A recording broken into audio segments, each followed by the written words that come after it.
Hello friends, ತಮಗೆಲ್ಲರಿಗೂ ನನ್ನ ಚಾನಲ್ಗೆ ಮತ್ತೊಮ್ಮೆ ಸ್ವಾಗತ. ಈ ದಿನ ನಾವು ಹೊಸ ಪಠ್ಯಪುಸ್ತಕವಾಗಿರುವಂತಹ 7ನೇ ತರಗತಿಯ ಗಣಿತ ಪ್ರಕಾಶ ಭಾಗ 1ರಲ್ಲಿ ಮೊದಲನೇ ಚಾಪ್ಟರ್ ನಮ್ಮ ಸುತ್ತಲಿನ ದೊಡ್ಡ ಸಂಖ್ಯೆಗಳು ಈ ಒಂದು ಪಾಠದ ಎಕ್ಸ್ಪ್ಲನೇಷನ್ ಮತ್ತು ಹಾಗೆ ಇಲ್ಲಿ ಕ್ವಶನ್ ಆನ್ಸರ್ಸ್ಗಳು ಬರ್ತಾ ಇರುತ್ತೆ, ಅದನ್ನು ನೋಡೋಣ. ಸೊ ಮೊದಲನೇ ಪೇಜಲ್ಲಿ ಏನಿದೆಯಪ್ಪ ಅಂತಂದರೆ 1,00,000 ವೈವಿಧ್ಯತೆಗಳು ಅಂತ ಹೇಳ್ಬಿಟ್ಟು ಇಲ್ಲಿ ಈಶ್ವರಪ್ಪ ಕರ್ನಾಟಕದಲ್ಲಿನ ಒಂದು ಪಟ್ಟಣ ಚಿಂತಾಮಣಿಯಲ್ಲಿರುವ ಒಬ್ಬ ರೈತ. ಇಲ್ಲಿ ಈಶ್ವರಪ್ಪ ಅನ್ನೋದು ಈ ಚಿತ್ರದಲ್ಲಿ ನೀವು ನೋಡ್ಬೋದು. ಇವರು ಈಶ್ವರಪ್ಪ, ಅವರು ಚಿಂತಾಮಣಿಯಲ್ಲಿರುವ ಒಂದು ರೈತ. ಓಕೆ, ಅವರು ತಮ್ಮ ಭತ್ತದ ಹೊಲಕ್ಕಾಗಿ ಬೀಜಗಳನ್ನು ಖರೀದಿಸಲು ನಿಯಮಿತವಾಗಿ ಮಾರುಕಟ್ಟೆಗೆ ಹೋಗ್ತಾ ಇರ್ತಾರೆ.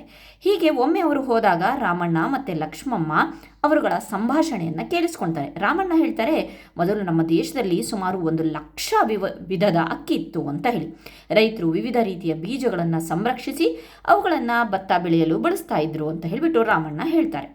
ಆದರೆ ಈಗ ಕೆಲವು ವಿಧದ ಬೀಜಗಳಿವೆ, ರೈತರು ಬೀಜಗಳನ್ನು ತೆಗೆದುಕೊಳ್ಳೋಕ್ಕೆ ಮಾರುಕಟ್ಟೆಗೆ ಹೋಗಬೇಕು ಅಂತ ಹೇಳ್ಬಿಟ್ಟು ಲಕ್ಷ್ಮಮ್ಮ ಹೇಳ್ತಾಳೆ, ನಮ್ಮ ಮನೆಯ ಬಳಿ ಒಂದು ಬೀಜದ ಬ್ಯಾಂಕ್ ಇದೆ. ಇದುವರೆಗೆ ಅವರು ಸುಮಾರು 100 ವಿಧದ ಸ್ಥಳೀಯ ಭತ್ತದ ಬೀಜಗಳನ್ನು ವಿವಿಧ ಸ್ಥಳಗಳಿಂದ ಸಂಗ್ರಹಿಸಿದ್ದಾರೆ. ನೀವು ಸಹ ಅಲ್ಲಿಂದ ಬೀಜಗಳನ್ನು ಕೊಳ್ಳಬಹುದು ಅಂತ. ನೀವು ಈ ಮೊದಲು ಲಕ್ಷ ಪದವನ್ನು ಕೇಳಿರಬಹುದು. 1,00,000 ಎಷ್ಟು ದೊಡ್ಡದು ಎಂಬುದು ನಿಮಗೆ ತಿಳಿದಿದೆಯೇ? ಅದನ್ನು ಕಂಡುಹಿಡಿಯೋಣ. ಈ ಒಂದು ಪೇಜ್ನಲ್ಲಿರುವಂಥ ಕಾನ್ಸೆಪ್ಟ್ ಏನು ಅಂತ ಅಂದರೆ, ಮಕ್ಕಳಿಗೆ 1,00,000ವನ್ನು ಪರಿಚಯಿಸೋದು, ಅದು ಒಂದು ದೊಡ್ಡ ನಂಬರ ಅಥವಾ ಚಿಕ್ಕ ನಂಬರ ಅನ್ನೋದನ್ನು ತಿಳಿಸ್ಕೊಡ್ಬೇಕು ಅನ್ನೋದಕ್ಕೆ ಈ ಒಂದು ಕಥೆಯನ್ನು ಕೊಟ್ಟಿದ್ದಾರೆ. ಓಕೆ, ಬನ್ನಿ ನೋಡೋಣ. ಈಶ್ವರಪ್ಪ ಈ ಘಟನೆಯನ್ನು ತಮ್ಮ ಮಗಳು ರಾಕ್ಸಿ ಮತ್ತು ಮಗ ಇಷ್ಟುವಿನೊಂದಿಗೆ ಹಂಚಿಕೊಳ್ತಾರೆ. ಓಕೆ, ಈ ದೇಶದಲ್ಲಿ 1,00,000ದಷ್ಟು ಭತ್ತದ ವಿಧಗಳಿರುವ ಬಗ್ಗೆ ಇಷ್ಟುಗೆ ಆಶ್ಚರ್ಯವಾಗುತ್ತೆ. ಈ 1,00,000, ಇದುವರೆಗೆ ನಾನು ಕೇವಲ 3 ವಿಧದ ರುಚಿಯನ್ನಷ್ಟೇ ನೋಡಿದ್ದೇನೆ. ನಾವು ಪ್ರತಿದಿನ ಒಂದು ಹೊಸ ವಿಧದ ಅನ್ನವನ್ನು ಸೇವಿಸಿದ್ರೆ ಎಲ್ಲ ವಿಧಗಳ ರುಚಿಯನ್ನು ನೋಡಲು ನಮ್ಮ ಜೀವಿತಾವಧಿಯ ವರ್ಷದಲ್ಲಿ ಸಾಧ್ಯವೇ ಅಂತ ಹೇಳಿಬಿಟ್ಟು ಕೇಳ್ತೀವಿ.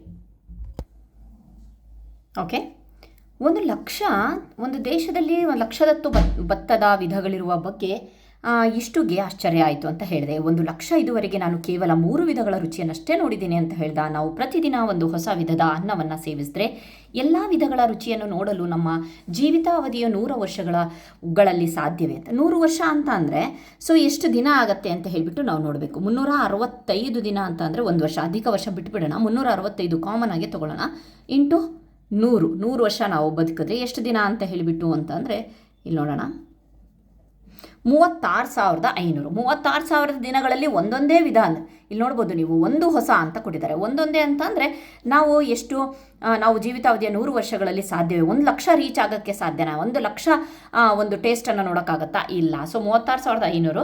ಸೊ ಆನ್ಸರು ನೀವೇನು ಆಲೋಚಿಸಿರು, ಊಹಿಸಿ ಅಂತಂದರೆ ಇಲ್ಲ ಅಂತ ಹೇಳ್ಬೋದು. ಇಲ್ಲ ಅಂತಂದರೆ ಅಷ್ಟು ಆಗಲ್ಲ ಅಂತ ಹೇಳ್ಬಿಟ್ಟು ನೆಕ್ಸ್ಟ್ ನೋಡೋಣ. ಆದರೆ 1,00,000 ಅಂತ ಅಂದರೆ ಎಷ್ಟು? ವಿನ್ಯಾಸವನ್ನು ವೀಕ್ಷಿಸಿ ಮುಂದೆ ನೀಡಿರುವ ಬಾಕ್ಸ್ಗಳಲ್ಲಿ ಭರ್ತಿ ಮಾಡಿ ಅಂತ ಹೇಳಿಬಿಟ್ಟು ಕೊಟ್ಟಿದ್ದಾರೆ. ಓಕೆ, ಭರ್ತಿ ಮಾಡೋಣ. ಸೊ 3 ಅಂಕಗಳ ಅತಿ ದೊಡ್ಡ ಸಂಖ್ಯೆ 999. ಅದಕ್ಕೆ 1ನ್ನು ಆ್ಯಡ್ ಮಾಡಿದ್ವಿ ಅಂತ ಅಂದರೆ ಎಷ್ಟಾಗುತ್ತೆ? 1000 ಆಗುತ್ತೆ. ಸೊ ಇದೇನಾಗುತ್ತೆ ಅಂತಂದರೆ 4 ಅಂಕೆಗಳ ಅತಿ ಚಿಕ್ಕ ಸಂಖ್ಯೆ ಆಗುತ್ತೆ. ಮತ್ತು ನೆಕ್ಸ್ಟು 4 ಅಂಕೆಗಳ ಅತಿ ದೊಡ್ಡ ಸಂಖ್ಯೆ 9,999. ಮತ್ತೆ ಅದನ್ನು ಆ್ಯಡ್ ಮಾಡಿದಾಗ ನಮಗೆ 5 ಅಂಕೆಗಳ ಅತಿ ಚಿಕ್ಕ ಸಂಖ್ಯೆ ಸಿಗುತ್ತೆ, ಅದುವೇ 10,000. 5 ಅಂಕೆಗಳ ಅತಿ ದೊಡ್ಡ ಸಂಖ್ಯೆ ನೋಡಿದಾಗ 99,999. ಮತ್ತು ಅದಕ್ಕೆ ಒಂದು ಆ್ಯಡ್ ಮಾಡಿದಾಗ 1,00,000 ಅಂತಂದರೆ 1,00,000 ಬರಬೇಕು ಅಂತ ಅಂದರೆ ಎಷ್ಟೆಲ್ಲ ಪ್ರೊಸೆಸ್ಸು, ಎಷ್ಟೆಲ್ಲ ಸ್ಥಾನಗಳನ್ನು ನಾವು ಚೇಂಜ್ ಮಾಡ್ಕೊಂಡು ಬರ್ತೀವಿ ಅಂತ ಹೇಳಿಬಿಟ್ಟು ನೋಡೋಣ. 1,00,000 ಅಂತ ಹೇಳಿಬಿಟ್ಟು ಓದ್ತೀವಿ. ಸೊ ಇನ್ನೊಂದು ಮೆಥಡನ್ನು ಕೊಟ್ಟಿದ್ದಾರೆ 1,00,000 ರೀಚ್ ಆಗೋಕ್ಕೆ. ನಾವು 99,995, 99,996, ನೆಕ್ಸ್ಟ್ ನಂಬರ್ 99,997, 998 ಕೊಟ್ಟಿದ್ದಾರೆ, 99,999. ಅದಾದ ಮೇಲೆ ನೆಕ್ಸ್ಟ್ ಬರೋದೇ 1,00,000. ನೆಕ್ಸ್ಟ್ ನಂಬರ್ ಹಾಗೆ ಕಂಟಿನ್ಯೂ ಮಾಡಿದರೆ 1,00,001, next 1,00,002, 1,00,003, next 1,00,004. Okay, fine. Next Roxy ಮತ್ತು ಇಷ್ಟು ತಾವು ಪ್ರತಿದಿನ ಒಂದು ವಿಧದ ಅನ್ನವನ್ನು ಜೀವಮಾನವಿಡೀ ಸೇವಿಸಿದರು 1,00,000ದ ಸಮೀಪಕ್ಕೆ ಬರಲಾಗಲ್ಲ. ಹೌದಲ್ಲ, ನೋಡಿದ್ವಿ ನಾವು 36,500 ಬಂದಿತ್ತು ಅಲ್ವಾ. ನೆಕ್ಸ್ಟ್, ಹಾಗಾದರೆ ರಾಕ್ಸಿ ಹೇಳ್ತಾಳೆ, ಪ್ರತಿದಿನ 2 ವಿಧದ ಅನ್ನವನ್ನು ಸೇವಿಸಿದ್ರೆ ಅಂತಂದರೆ ಮತ್ತೆ ನಾವಿಲ್ಲಿ ಏನು ಮಾಡಬೇಕಪ್ಪ ಅಂತಂದರೆ ನಮಗೆ 1 ವರ್ಷಕ್ಕೆ 365 ದಿನಗಳು ಇಂಟು 100 ವರ್ಷ 36,500. ಈಗ ಅವ್ರು ಏನು ಹೇಳ್ತಾ ಇದ್ದಾರೆ ಅಂತಂದರೆ 2 ವಿಧದ ಅನ್ನ ನೋಡೋಣ. 36,500 ಇಲ್ಲಿ ಬರಿತೀನಿ, 36,500 ಇಂಟು 2 ವಿಧದ ಒಂದಿನಕ್ಕೆ ಅಲ್ವಾ. 0 0 2 0 0 2 5 15 1 2 6 12 13 ನೋಡೋಣ 1,00,000 ರೀಚ್ ಆಗ್ತೀವಾ ಅಂತ ಹೇಳ್ಬಿಟ್ಟು. ಆದರೂ ರೀಚ್ ಆಗಲಿಲ್ಲ. 73,500 ವರ್ಷದವರೆಗೆ ನಾವು ಬದುಕೋದು ಕನಸು. ಆದರೆ 100 ವರ್ಷದವರೆಗೂ ಸಹ ನಾವು ದಿನಕ್ಕೆ 2 ವಿಧದ ಅನ್ನವನ್ನು ಸೇವಿಸಿದ್ರೆ ಆವಾಗಲೂ ಸಹ ನಾವು ರೀಚ್ ಆಗೋಕ್ಕೆ ಸಾಧ್ಯವಿಲ್ಲ. ಆವಾಗಲೂ ಸಹ 73,500 ಆಗುತ್ತೆ. ನೆಕ್ಸ್ಟ್ ಹಾಗೆ ನೋಡೋಣ, ಒಬ್ಬ ವ್ಯಕ್ತಿ ಪ್ರತಿದಿನ 3 ವಿಧದ ಅನ್ನವನ್ನು ಸೇವಿಸಿದ್ರೆ ಹೇಗೆ ಅಂತ ಹೇಳಿಬಿಟ್ಟು. ಸೊ ಪ್ರತಿದಿನ 3 ವಿಧದ ಅನ್ನವನ್ನು ಸೇವಿಸಿದ್ರೆ ಆಗತ್ತಾ ಅಂತ ಹೇಳಿಬಿಟ್ಟು ನೋಡೋಣ. ಇದಕ್ಕೆ ಕಂಡುಹಿಡೀರಿ ಅಂತ ಕೊಟ್ಟಿದ್ದಾರೆ. ಕಂಡುಹಿಡೀರಿ ಅನ್ನೋದೆಲ್ಲ ನಾವು ಪ್ರಶ್ನೆಗಳನ್ನು ಮಾಡಬೇಕಾಗತ್ತೆ. ಸೊ ಬನ್ನಿ ನೋಡೋಣ, ಅವರು 100 ವರ್ಷಗಳ ಜೀವಿತಾವಧಿಯಲ್ಲಿ ಎಲ್ಲ ವಿಧದ ಅನ್ನದ ರುಚಿಯನ್ನು ಸೇವಿಸಬಹುದೇ ಅಂತ ಹೇಳಿಬಿಟ್ಟು ಕೊಟ್ಟಿದ್ದಾರೆ. ಸೊ ಬನ್ನಿ ನೋಡೋಣ ಉತ್ತರ. ಕ್ವಶನ್ ಮಾರ್ಕಿಗೆ ಉತ್ತರ ಇದು. ಓಕೆ,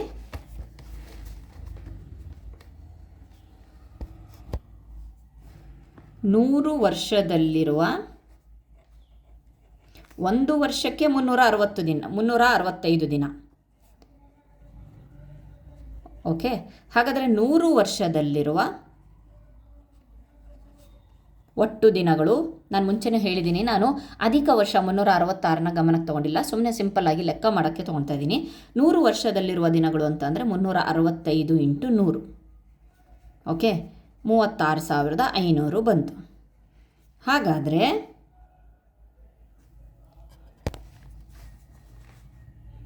ಪ್ರತಿದಿನ 3 ವಿಧದ ಅನ್ನವನ್ನು ಸೇವಿಸಿದರೆ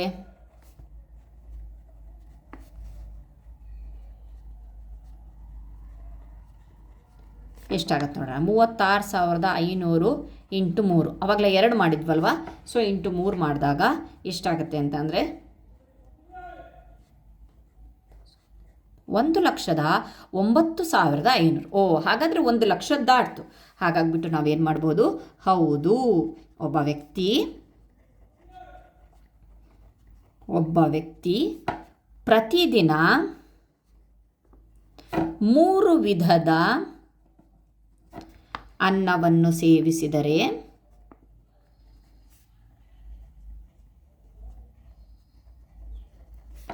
ಆಗ ಅವನು 1,00,000ಕ್ಕಿಂತ ಹೆಚ್ಚು ವಿಧದ ಅನ್ನವನ್ನು 100 ವರ್ಷಗಳಲ್ಲಿ ಸೇವಿಸಬಹುದು.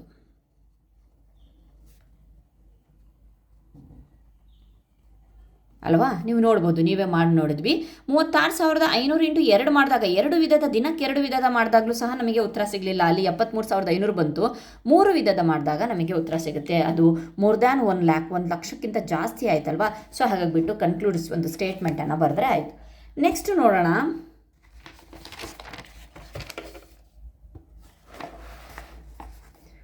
ಇಷ್ಟು ಹೇಳಿದನು. 1 ವರ್ಷದಲ್ಲಿ ಅಧಿಕ ವರ್ಷಗಳನ್ನು ಹೊರತುಪಡಿಸಿ ಎಷ್ಟು ದಿನಗಳಿವೆ ಎಂಬುದನ್ನು ನಮಗೆ ತಿಳಿದೆ, 365 ಆಯಿತಾ. ನೆಕ್ಸ್ಟ್, ನಾವು ವೈ ವರ್ಷಗಳಷ್ಟು ಜೀವಿಸಿದ್ರೆ, ನಮಗೆ ಗೊತ್ತಿಲ್ಲ ನಾವು ಎಷ್ಟು ವರ್ಷ ಜೀವಿಸ್ತೀವಂತ. ಒಂದು ವೈ ಅಂತ ಹೇಳಿಬಿಟ್ಟು ಒಂದು ಎಕ್ಸಾಂಪಲ್ ಆಗಿ ತೊಗೊಂಡ್ರೆ, ನಮ್ಮ ಜೀವಿತಾವಧಿಯಲ್ಲಿ 365 ಇಂಟು ವೈ ದಿನಗಳಿರುತ್ತೆ, ಹೌದಲ್ವಾ. ನಾವು ಎಷ್ಟೇ ವರ್ಷ ಅಲ್ಲಿ 100 ಅಂತ ಹೇಳ್ತು ಒಂದು ಎಕ್ಸಾಂಪಲ್ ತೊಗೊಂಡಿದ್ರು, ಹಾಗಾಗಿಬಿಟ್ಟು 100ರಿಂದ ಗುಣಿಸಿದ್ವಿ. ಒಂದು ಎಷ್ಟು 50 ವರ್ಷ ಬದುಕ್ತಿದ್ರೆ ಇಂಟು 50 ಮಾಡಿ, 60 ವರ್ಷ ಬದುಕ್ತೀವಿ ಅಂತಂದರೆ ಇಂಟು 60 ಮಾಡಿ, 90 ವರ್ಷ ಬದುಕ್ತೀವಿ ಅಂದರೆ 90 ಮಾಡಿ. ಓಕೆ, ವೈಗೆ ಒಂದು ಸಂಖ್ಯೆಯನ್ನು ಆಯ್ಕೆ ಮಾಡಿಕೊಳ್ಳಿ. ಇಲ್ಲಿ ಕ್ವಶನ್ ಮಾರ್ಕ್ ಇರುವಂತಹ ಎಲ್ಲ ಲೆಕ್ಕಗಳನ್ನು ಸಾಲ್ವ್ ಮಾಡಬೇಕು. ನಿಮ್ಮ ಆಯ್ಕೆಯ ವೈ ವರ್ಷದಲ್ಲಿ 1,00,000ಕ್ಕೆ ಸಮೀಪವಾಗಿ ಎಷ್ಟು ದಿನಗಳಿರುತ್ತೆ ಅಂತ ಕೇಳ್ತಾ ಇದ್ದಾರೆ. ಎಷ್ಟು ದಿನಗಳಿರುತ್ತೆ ಅಂತ ಹೇಳ್ಬಿಟ್ಟು ಕೇಳ್ತಾ ಇದ್ದಾರೆ. ಸೊ ಬನ್ನಿ ನೋಡೋಣ.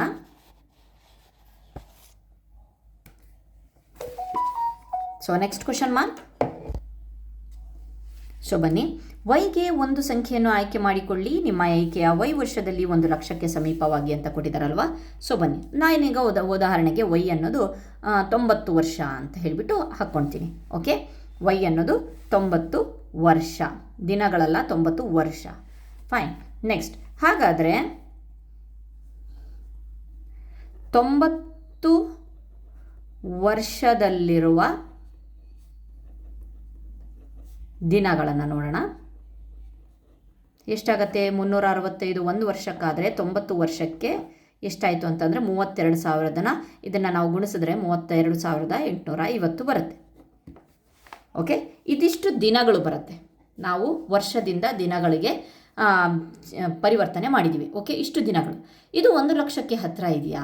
ಇಲ್ಲ. ಹಾಗಾದರೆ ಎಷ್ಟು ಸಲ ನಾವು ಅದನ್ನು ನಾವು ಗುಣಿಸಿದ್ರೆ ಬರುತ್ತೆ? ನಾವು 32,850 3 ಸಲ ಗುಣಿಸಿದಾಗ ನಮಗೆ ನಿಯರ್ ವ್ಯಾಲ್ಯೂ, ಅವರು ಕೇಳ್ತಾ ಇರೋದು ಲಕ್ಷಕ್ಕೆ ಸಮೀಪವಾಗಿ ಅಂತ ಕೇಳಿದ್ದಾರೆ. 98,550 ವಿಚ್ ಇಸ್ ನಿಯರ್ ಟು 1,00,000, 1,00,000ಕ್ಕೆ ನಿಯರ್ ಇದೆ. ಗೊತ್ತಾಯ್ತಾ? ಸೊ ಇಷ್ಟು ದಿನಗಳನ್ನು ನಾವು ಸೇರಿಸಿದ್ರೆ ನಮಗೆ 1,00,000ಕ್ಕೆ ನಿಯರ್ ಆಗತ್ತೆ. Okay, fine. ನೆಕ್ಸ್ಟನ್ನು ನೋಡೋಣ. ಕಂಡುಹಿಡಿಯಿರಿ ಅಂತ ಹೇಳಿಬಿಟ್ಟು ಕೊಟ್ಟಿದ್ದಾರೆ. ಸೊ ಇಲ್ಲಿ ನೋಡೋಣ. 2011ರ ಜನಗಣತಿಯ ಪ್ರಕಾರ ಚಿಂತಾಮಣಿ ಪಟ್ಟಣದ ಜನಸಂಖ್ಯೆ ಸುಮಾರು 75,000 ಇತ್ತು. 75,000 1,00,000ಕ್ಕೆ ಎಷ್ಟು ಕಡಿಮೆ ಇದೆ ಅಂತ ಹೇಳಿಬಿಟ್ಟು ಕೊಟ್ಟಿದೆ. ಇದನ್ನು ನಾವು ಆ್ಯಕ್ಚುಲಿ ಕಂಡುಹಿಡಿಯಿರಿ ಅಂದಾಗ ಒಂದು ಕ್ಲೀನಾಗಿ ಒಂದು ಸ್ಟೇಟ್ಮೆಂಟ್ ಮೂಲಕನೇ ಮಾಡಬೇಕಾಗತ್ತೆ. ನಾವು ಡೈರೆಕ್ಟಾಗಿ ಮಾಡ್ಬೋದು. 1,00,000ದಲ್ಲಿ ಮೌಖಿಕ ಲೆಕ್ಕನೇ ಇದು. 75,000ವನ್ನು ಕಳೆದ್ರೆ ನಾವು 25,000 ಇದೆ, ಅಂದರೆ 1,00,000ಕ್ಕಿಂತ 25,000 ಕಡಿಮೆ ಇದೆ. ಆದರೆ ಇಲ್ಲಿ ಕಂಡುಹಿಡಿಯಿರಿ ಅಂತ ಮಾಡಿರೋದ್ರಿಂದ ನಾವು ಒಂದು ಫಾರ್ಮ್ಯಾಟನ್ನು ನಾವು ಫಾಲೋ ಮಾಡಬೇಕಾಗತ್ತೆ. 1,00,000 ಅಂತ ಅಂದರೆ ಎಷ್ಟಪ್ಪ? ಈ ರೀತಿಯಾಗಿ ಬರಿಬಹುದು. ಓಕೆ, ಹಾಗಾದರೆ ಈಗ ಅವೆರಡರ ಒಂದು ವ್ಯತ್ಯಾಸವನ್ನು ನೋಡೋಣ. 1,00,000ದಲ್ಲಿ 75,000ವನ್ನು ಕಳೆದ್ರೆ 25,000 ಬಂತು. ಹಾಗಾದರೆ 75,000ವು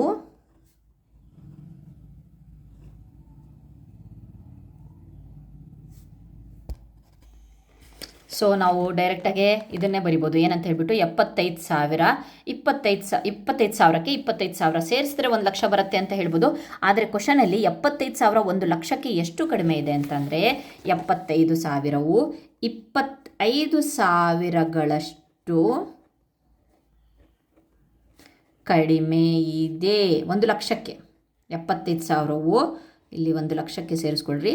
1,00,000ಕ್ಕೆ 25,000ಗಳಷ್ಟು ಕಡಿಮೆ ಇದೆ ಅಂತ ಹೇಳಿಬಿಟ್ಟು ಬರೆದು ಕಂಪ್ಲೀಟ್ ಮಾಡ್ಬೋದು. ಎರಡನೇ ಕ್ವಶನನ್ನು ನೋಡೋಣ. 2024ಕ್ಕೆ ಚಿಂತಾಮಣಿ ಪಟ್ಟಣದ ಅಂದಾಜಿತ ಜನಸಂಖ್ಯೆ 1,06,000. 1,00,000ಕ್ಕಿಂತ 1,06,000 ಎಷ್ಟು ಹೆಚ್ಚಾಗಿದೆ ಅಂತ ಹೇಳಿಬಿಟ್ಟು ಇಲ್ಲೂ ಸಹ ನಾವು ಒಂದು ಸ್ಟೇಟ್ಮೆಂಟ್ ಬರೆದ್ರೆ 1,00,000ನ ಈ ರೀತಿಯಾಗಿ ಬರೆದ್ವಿ.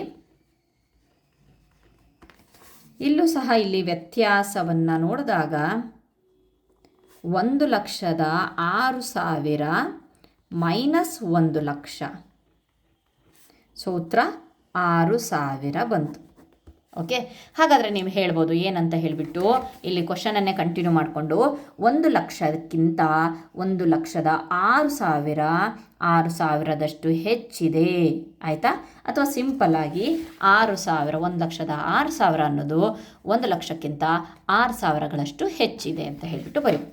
ನೆಕ್ಸ್ಟ್ ಕ್ವಶನ್ 2011ರಿಂದ 2024ಕ್ಕೆ ಚಿಂತಾಮಣಿಯ ಜನಸಂಖ್ಯೆಯಲ್ಲಿ ಎಷ್ಟು ಹೆಚ್ಚಾಗಿದೆ? ಸೊ ನೀವು ನೋಡಬಹುದು 2024ರ ಜನಸಂಖ್ಯೆ, ಒಟ್ಟು ಜನಸಂಖ್ಯೆ 1,06,000 ಕೊಟ್ಟಿದ್ದಾರೆ. ಸೊ ಈಗ 2011ರ ಜನಸಂಖ್ಯೆ ಎಷ್ಟಿದೆ? 75,000 ಇದೆ. ಓಕೆ, ಅವ್ರೇನು ಕೇಳ್ತಾ ಇದ್ದಾರೆ ಅಂತಂದರೆ ಚಿಂತಾಮಣಿಯ ಜನಸಂಖ್ಯೆಯಲ್ಲಿ ಎಷ್ಟು ಹೆಚ್ಚಳವಾದ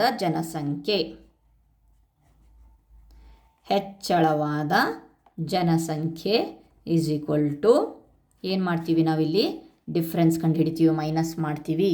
ಉತ್ತರ 0ಗೆ 0 0, 6ರಲ್ಲಿ 5 ಹೋದರೆ 1, 10ರಲ್ಲಿ 7 ಹೋದರೆ 31,000. ಸೊ ಹಾಗಾದರೆ 2011ಕ್ಕಿಂತ 2024ರ ಜನಸಂಖ್ಯೆಯಲ್ಲಿ 31,000ದಷ್ಟು ಹೆಚ್ಚಳವಾಗಿದೆ ಬರೀಬೇಕು. ಅಂದರೆ 2011ಕ್ಕಿಂತ 2024ರ ಜನಸಂಖ್ಯೆಯಲ್ಲಿ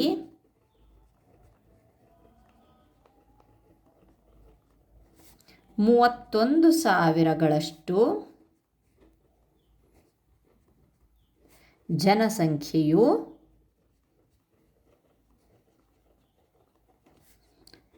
ಹೆಚ್ಚಾಗಿದೆ. ಓಕೆ, ಇದಿಷ್ಟು ಮೊದಲನೇ ಕ್ವಶನಿಂದ 3ನೇ ಕ್ವಶನ್ವರೆಗೆ ನಾವು ಆನ್ಸರನ್ನು ನೋಡಿದ್ವಿ. ಪುಟ ಸಂಖ್ಯೆ 3ರಲ್ಲಿರೋದು.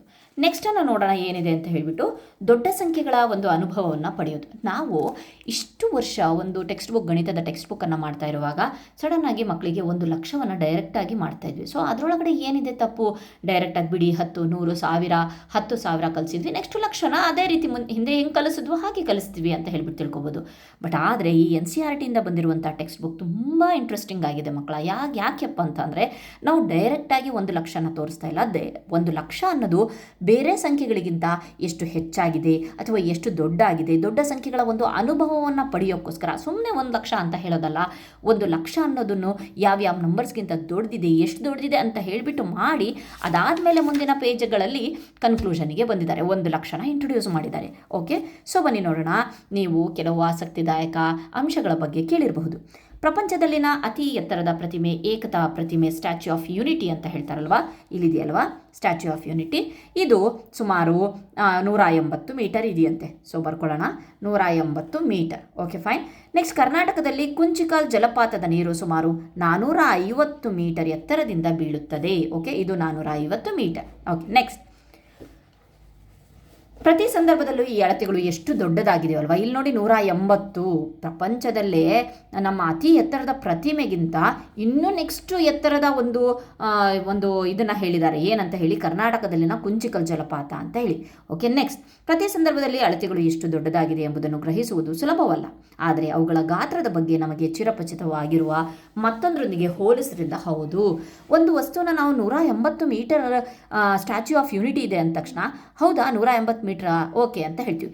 ಬಟ್ ಆ 180 ಮೀಟ್ರೇ ಹೈಯೆಸ್ಟು ಪ್ರತಿಮೆ ಅಂದಾಗ ಅದಕ್ಕಿಂತ ಇನ್ನೊಂದು ಹೆಚ್ಚು ಎತ್ತರವಾದ ಒಂದು ವಸ್ತುವನ್ನು ಅಥವಾ ಯಾವುದಾದ್ರೂ ಒಂದು ವಿಷಯವನ್ನು ತಿಳ್ಕೊಂಡಾಗ, ಹಾಗಾದರೆ ಅದಕ್ಕಿಂತ ಇದು ಚಿಕ್ಕದು ಅಂತ ಆವಾಗ ಗೊತ್ತಾಗುತ್ತೆ. ಇದನ್ನೇ ನಾವು ದೊಡ್ಡದು ಅಂದ್ಕೊಂಡಿದ್ವಿ, ಬಟ್ ಅದಕ್ಕಿಂತ ಹೈಟಲ್ಲಿರೋದನ್ನು ನಾವು ಕಂಪ್ಯಾರಿಸನ್ ಮಾಡಿದಾಗ, ಹೋಲಿಕೆ ಮಾಡಿದಾಗ ನಮಗೆ ಆವಾಗ ಗೊತ್ತಾಗುತ್ತೆ ಇದು ಎಷ್ಟು ಚಿಕ್ಕದು, ಅದಕ್ಕಿಂತ ಇನ್ನೂ ದೊಡ್ಡದಾಗಿರುವಂತಹ ಒಂದು ವಸ್ತುಗಳು ಸಹ ಇದ್ದಾವೆ ಅಂತ ಹೇಳಿಬಿಟ್ಟು. ಓಕೆ, ಅದನ್ನೇ ಕೊಟ್ಟಿದ್ದಾರೆ. ನೆಕ್ಸ್ಟ್, ಬಲಭಾಗದಲ್ಲಿ ನೀಡಿರುವ ಚಿತ್ರವನ್ನು ವೀಕ್ಷಿಸಿ. ಒಂದು ಬಿಲ್ಡಿಂಗನ್ನು ಕೊಟ್ಟಿದ್ದಾರೆ. ಇಲ್ಲೊಂದು ಹುಡುಗ ನಿಂತ್ಕೊಂಡಿದ್ದಾನೆ. ಹಾಯ್, ನಾನು ಸೋಮು ಅಂತ ಹೇಳ್ತಾ ಇದ್ದಾನೆ. ಸೋಮು 1 ಮೀಟರ್ ಎತ್ತರವಿದ್ದಾನೆ. ಓಕೆ, ಪ್ರತಿ ಮಹಡಿಯು ಅವನ ಎತ್ತರದ 4ರಷ್ಟಿದೆ. ಇಲ್ಲಿ ಎಷ್ಟು ಮಹಡಿಗಳಿದಾವೋ ಅದರ ಒಂದು ಹೈಟು 4 4 4 ಅಂದರೆ ಇವನು 1 ಮೀಟರ್ ಅಂತ ಅಂದರೆ 4 4 ಮೀಟರ್ ಜಾಸ್ತಿ ಆಗ್ತಾ ಇದೆ. ಹಾಗಾದರೆ ಕಟ್ಟಡದ ಅಂದಾಜು ಎತ್ತರ ಎಷ್ಟು? ಸೊ ಎಷ್ಟು ಕಟ್ಟಡದಲ್ಲಿ ಎಷ್ಟು ಒಂದು ಮಹಡಿಗಳಿದಾವೆ ನೋಡೋಣ. 1 2 3 4 5 6 7 8 9 10. ಅಂದರೆ ಒಂದೊಂದೇ ಮಹಡಿ ಎಷ್ಟಿದೆಯಂತೆ? ಒಂದೊಂದೇ ಮಹಡಿ 4 ಮೀಟರ್ ಇದೆಯಂತೆ. ಅವನಿಗಿಂತ ಸೋಮು 1 ಮೀಟರ್ ಇದ್ದರೆ, ಮಹಡಿ 4 ಮೀಟರ್ ಇದ್ದರೆ, ಸೊ ಎಷ್ಟು ಮಹಡಿಗಳಿದ್ದಾವೆ? 10 ಮಹಡಿಗಳಿದ್ದಾವೆ. ಓಕೆ, 4 × 10 40 ಆಯಿತು. ಹಾಗಾದರೆ ಇಡೀ ಬಿಲ್ಡಿಂಗು 40 ಮೀಟರ್ ಇದೆ ಅಂತ ಹೇಳ್ಬಿಟ್ಟು ಇಲ್ಲಿ ಬರ್ತೀನಿ. ಓಕೆ, ನೆಕ್ಸ್ಟ್, ಅಂದಾಜು ಎತ್ತರ ಎಷ್ಟು ಅಂತ ಅಂದರೆ ಇದು 40 ಮೀಟರ್. ಇಲ್ಲಿ ಬರೆಯೋಣ. ಯಾವುದು ಎತ್ತರ? ಏಕತಾ ಪ್ರತಿಮೆ ಅಥವಾ ಈ ಕಟ್ಟಡ ಎಷ್ಟು ಹೆಚ್ಚು ಎತ್ತರವಾಗಿದೆ? ಇದ್ರ ಮತ್ತೆ ಏಕತಾ ಇಲ್ಲಿ ಕಂಪ್ಯಾರಿಸನ್ ನಡೀತಾ ಇದೆ. ಇದು ಮತ್ತೆ ಇದ್ರ ಮಧ್ಯೆ ಯಾವುದು ಎತ್ತರ? ಹೌದು, ಅದು ಏಕತಾ ಪ್ರತಿಮೆ ಎತ್ತರ. ಎಷ್ಟು ಹೆಚ್ಚು ಎತ್ತರ ಅಂತ ಕೊಟ್ಟಾಗ 180ರಲ್ಲಿ 180 ಮೈನಸ್, ಇದೆರಡು ಯೂನಿಟ್ ಸೇಮ್ ಇದೆ, ಮೀಟರ್. ಹಾಗಾಗಿ ಡೈರೆಕ್ಟಾಗಿ ನಾವು ಮೈನಸ್ ಮಾಡಬಹುದು. 140 ನಾವು ಕಳೆದಾಗ 40 ಕಳೆದಾಗ ಉತ್ತರ 140 ಮೀಟರ್ ಹೆಚ್ಚಾಗಿದೆ ಅಂತ ಹೇಳ್ಬಿಟ್ಟು. ನೆಕ್ಸ್ಟ್, ಏಕತಾ ಪ್ರತಿಮೆಯು ಸೋಮುವಿನ ಕಟ್ಟಡದ ಎತ್ತರಕ್ಕೆ ಸಮೀಪವಾಗಿ 4 ಪಟ್ಟು ಹೆಚ್ಚು ಎತ್ತರ ಇದೆ ಅಂತ ಹೇಳ್ಬಿಟ್ಟು ಹೇಳಿದರು. 4 ಪಟ್ಟು ಅಂತಂದರೆ ನೀವು ಉದಾಹರಣೆಗೆ ಹೇಗಪ್ಪ ಅಂತಂದರೆ 4 4 16 ಸುಮಾರು ಅಂತ ಎತ್ತರ ಸಮೀಪವಾಗಿ ಅಂತ ಕೊಟ್ಟಿದ್ದಾರೆ. 160 ಮೀಟರು 140 ಮೀಟರ್ ನಡೆಯುತ್ತೆ. ಓಕೆ, ಅಲ್ಲಿಗೆ ಸಮೀಪ ಇದೆ ಅಂತ ಹೇಳಿ 4 ಪಟ್ಟು ಹೆಚ್ಚಿದೆ ಅಂತ ಹೇಳ್ಬಿಟ್ಟು ಹೇಳ್ಬೋದು. ಆಯಿತಾ, 40 ಮೀಟರ್ ಇದ್ದರೆ 4 ಪಟ್ಟು ಅಂದರೆ 4 4 16 160 ಅಂತಂದರೆ ಇಲ್ಲಿ ನಿಯರು 80 ಕೊಟ್ಟಿದ್ದಾರೆ. Okay fine. ನೆಕ್ಸ್ಟ್, ಸೋಮುವಿನ ಕಟ್ಟಡಕ್ಕಿಂತ ಕುಂಚಿಕಲ್ ಜಲಪಾತ ಎಷ್ಟು ಎತ್ತರವಾಗಿದೆ? ಈಗ ಸೋಮುವಿನ ಕಟ್ಟಡ ಮತ್ತು ಕುಂಚಿಕಲ್ಲನ್ನು ನೋಡೋಣ. ಕುಂಚಿಕಲ್ 450 ಮೀಟರ್, ಸೋಮುವಿನ ಕಟ್ಟಡ 40 ಮೀಟರ್. ಎಷ್ಟಾಯಿತು? 410 ಮೀಟರ್ ಹೆಚ್ಚು ಎತ್ತರವಾಗಿದೆ. ಓಕೆ, ನೆಕ್ಸ್ಟ್, ಜಲಪಾತದ ಎತ್ತರಕ್ಕೆ ಸಮವಾಗಲು ಸೋಮುವಿನ ಕಟ್ಟಡದಲ್ಲಿ ಎಷ್ಟು ಮಹಡಿಗಳ ಇರಬೇಕು ಅಂತ ಕೊಟ್ಟಿದ್ದಾರೆ. ಓಕೆ, ಓಕೆ, ಹಾಗಾದರೆ ನೋಡಬೇಕು ನಾವು ಇಲ್ಲಿ ಏನು ಕ್ವಶನ್ ಕೇಳಿದ್ದಾರೆ ಅಂದರೆ, ಜಲಪಾತದ ಎತ್ತರಕ್ಕೆ ಸೋಮುವಿನ ಕಟ್ಟಡ ಬರಬೇಕು ಅಂತಂದರೆ ಸದ್ಯಕ್ಕೆ 40 ಮೀಟರ್ ಇದೆ, 450 ಮೀಟರ್ ಬರಬೇಕು ಹೈಟು ಅಂತಂದರೆ ಇನ್ನು ಎಷ್ಟು ಮಹಡಿಗಳನ್ನು ಹಾಕಬೇಕು ಅಂತ ಹೇಳಿಬಿಟ್ಟು, ಅದಕ್ಕೋಸ್ಕರ ನಾವು ಯಾವ ರೀತಿಯಾಗಿ ಬರಿಬೋದು ಅಂತಂದರೆ, ಸೋಮುವಿನ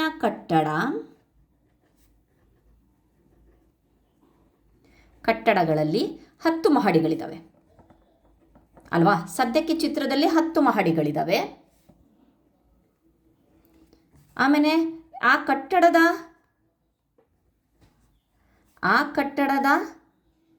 ಎತ್ತರ ಬಂದು 10 ಇಂಟು 4 ಮೀಟ್ರು ಅಂತ ಅಂದರೆ 40. ಒಂದೊಂದು ಮಹಡಿ 4 ಮೀಟ್ರ್ ಇದೆ ಅಂತ ಕೊಟ್ಟಿದ್ದಕ್ಕೆ 40 ಮೀಟರ್ ಬಂತು. ಈಗ ನಾವು ಯಾವುದು ಜಲಪಾತದ ಎತ್ತರವನ್ನು ನೋಡೋಣ. ಜಲಪಾತದ ಎತ್ತರ = 450 ಮೀಟರ್. ಹಾಗಾದರೆ ಎಷ್ಟು ಕಟ್ಟಡದಲ್ಲಿ ಎಷ್ಟು ಮಹಡಿಗಳಿರಬೇಕು? ಹಾಗಾದರೆ ರಿಕ್ವೈರ್ಡ್ ಏನದು ಫ್ಲೋರ್ಸ್ ಅಂತ ಹೇಳ್ಬೋದು, ಅಥವಾ ನೀಡೆಡ್ ಫ್ಲೋರ್ಸ್ ಅಂತ ಹೇಳ್ಬಿಟ್ಟು ಬೇಕಾಗಿರುವ ಕಟ್ಟಡಗಳ ಸಂಖ್ಯೆ ಎಷ್ಟು ಅಂತ ಹೇಳಿ ಇದು ಮಾಡಿಸ್ಬೇಕು. ಏನು 450 ಅಂತಂದರೆ ಒಂದೊಂದು ಮಹಡಿ ನಾವು 40 ಅಂತ ಕೊಡೋಂಗಿಲ್ಲ, 10ರದ್ದು 40 ಇರೋದು, ಒಂದೊಂದು ಮಹಡಿದು 4 ಮೀಟ್ರ್ ಅಲ್ವಾ. ಸೊ ಇದನ್ನು ಭಾಗಾಕಾರ ಮಾಡಿದ್ರೆ 4 1 4, ಸೊ 1 ರಿಮೇನ್ 4 1 4 ಮತ್ತು 4 2 8, 0.5, 112.5. ಏನು 112.5 ಅಂತಂದರೆ 112 ಮಹಡಿಗಳನ್ನು ನಾವು ಮಾಡಬೇಕಾಗತ್ತೆ. 112 ಮಾಡಿ ಇನ್ನು ಅರ್ಧ ಕಟ್ಟಕ್ಕಾಗಲ್ಲ. ಸೊ ಅಪ್ರಾಕ್ಸಿಮೇಟ್ಲಿ ನಾವೇನು ಮಾಡ್ತೀವಿ, 113 ಮಹಡಿಗಳ ಅವಶ್ಯಕತೆ ಇದೆ. ಹಾಗಾದರೆ ಅವಶ್ಯಕವಾಗಿರುವ ಕಟ್ಟಡಗಳ ಒಂದು ಸಂಖ್ಯೆ, ಅಥವಾ ಕಟ್ಟಡ ಅಲ್ಲ, ಮಹಡಿಗಳ ಸಂಖ್ಯೆ. ಓಕೆ, ಮಹಡಿಗಳ ಸಂಖ್ಯೆ ಎಷ್ಟಪ್ಪ ಅಂತಂದರೆ 113 ಮಹಡಿಗಳು ಬೇಕಾಗತ್ತೆ. ಓಕೆ, ಅದು 113 ಮಹಡಿಗಳು ಸೋಮುವಿನ ಬಿಲ್ಡಿಂಗ್ ಕಟ್ಟಿದ್ರೆ ಏನಾಗತ್ತಪ್ಪ ಅಂತಂದರೆ ನಾವು ಜಲಪಾತದ ಎತ್ತರಕ್ಕೆ ಬರ್ತೀವಿ. ಫೈನ್. ನೆಕ್ಸ್ಟ್ 113 ಮಹಡಿಗಳು. ನೆಕ್ಸ್ಟ್ ಕ್ವಶನ್ ನೋಡೋಣ. ನೆಕ್ಸ್ಟನ್ನು ನಾನು ನೆಕ್ಸ್ಟ್ ವಿಡಿಯೋದಲ್ಲಿ ಮಾಡ್ತೀನಿ. Thank you friends.